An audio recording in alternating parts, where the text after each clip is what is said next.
Welcome to Guide Guru. We hope this video helps. You begin by preparing the image and opening Registry Editor with administrator rights. Once done, back up the registry so you can undo if needed. You will create a personalization key under HKey local machine /software /policies /Microsoft /Windows. This is necessary because activation can block normal personalization controls. Editing the policy registry bypasses that restriction. Make sure your image path is exact and the file is reachable from the system account, then proceed to add the new values described next. Now you create or select the personalization key and add a string value named lock screen image. Type the full path to your chosen JPG or PNG file. Do not use environment variables. Make sure the file permissions allow system to read it, otherwise Windows ignore the setting.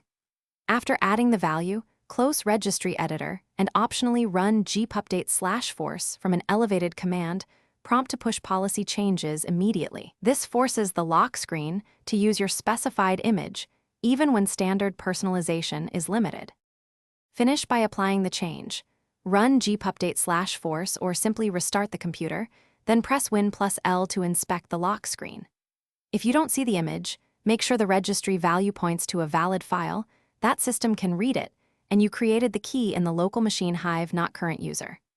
As a troubleshooting tip, if policies from an organization or previous tweaks override this, remove the lock screen image entry and reboot, or clear conflicting policy keys and reapply the setting. Thanks for watching.